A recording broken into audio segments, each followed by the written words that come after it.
in the basement of the Danish Design Center at the Danish Design Awards 2012, and I'm sitting here with the head of the jury for the awards, Peter Bysted. And Peter, how was it like for you to be part of the jury for the awards? A fantastic experience. The team, consisting of now 7 people, have been working for second time together, and we are very used to working together, and we have very strong discussions, and we do a thorough work to find the right candidates.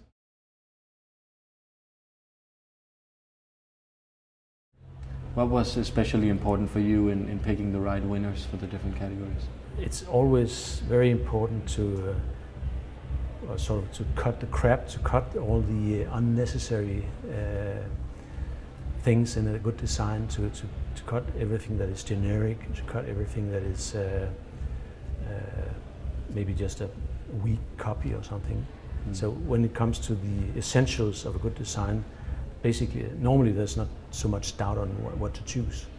But then, of course, that's the easy way. When we have around 128 or around that figure candidates this year, and it was actually very hard to find the right ones. We have around 4 meetings. On the first meetings, we simply make individual choices out of experience and out of preference, simple preference, and then after that we begin more structured work, scrutinizing all details based on the set of criteria for the jury work. So it's quite a meticulous thing to do.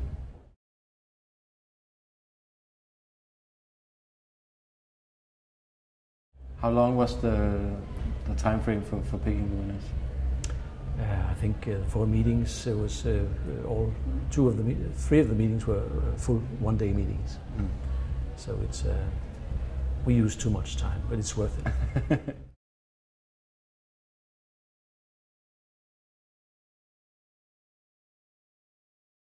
This year you had, for the first time, the Talent Prize. Yes. The Talent Prize is a dream that the jury actually devised or came up with 2 years ago, because we found that somehow the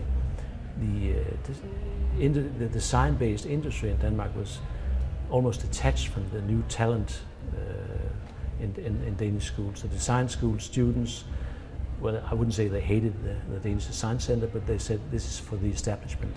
We have other sources, we have other ways of coming to market. And the establishment and the established companies said that no one of the new students wanted to work with us, and we're really annoyed by that. So there was a kind of mutual misunderstanding. The 2 groups didn't understand each other. So we thought that if we start up a talent prize in this house, connected to the Danish Design Prize, and we invite the Danish design schools to make a pre-selection, a nomination of students that have been doing something really extraordinary, then that would start a new orientation where the students would orientate themselves to the industry and vice versa. And I think, from what I've heard tonight and from what I've seen, great enthusiasm among both groups. Yeah. So to this point, I think we succeeded. So it's definitely a success.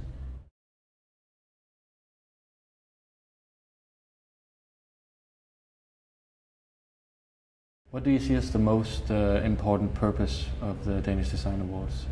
There are many, but I don't think I can identify just one thing that is most important. But one thing I find very important is that in a world that is somewhat fragmented, it's very important to bring people together. All the digital platforms are fantastic, and we use them as our main sources of information and contact. So physically bringing people together and orientate them towards each other's work is very important. And it's also important not to make big heroes among the designers, but to point out and say, this team, this guy, this girl is fantastic, and to encourage designers to like each other. I think in any country, in any culture, designers are very competitive and tend to be introvert. So a design prize is one of the ways of opening up and getting to know each other and to like each other. Those things is very closely connected.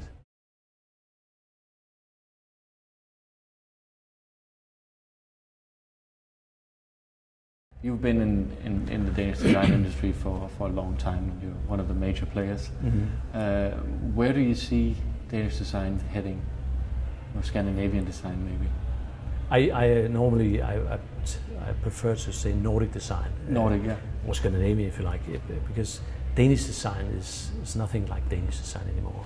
There might be a Nordic tone, which I think there are a lot of good things that we should cherish and work with.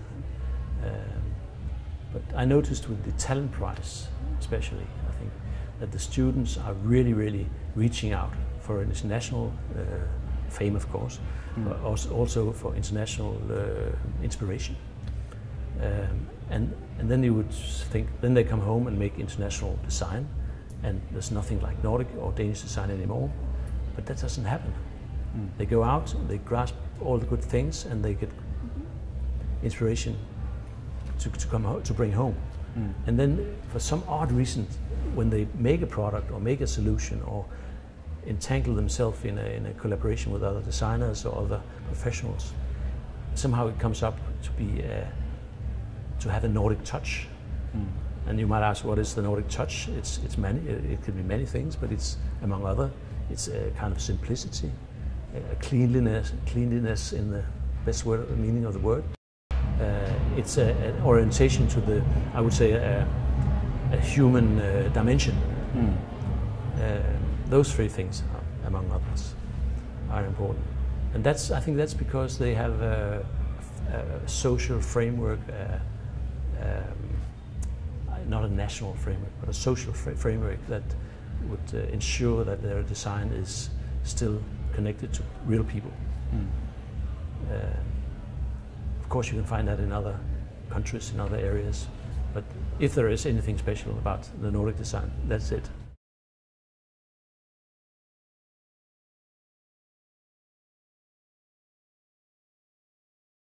So maybe we already touched a bit on this, but in ValoTV we work with Nordic culture.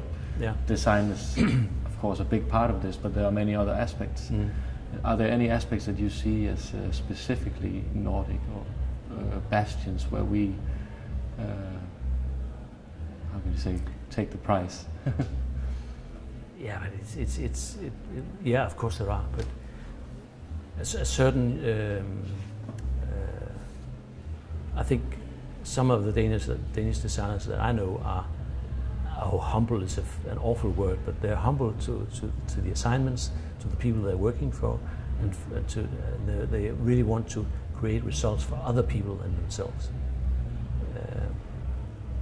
But there's easily a tendency to this being a way of saying that we're better than the others, and we're definitely not.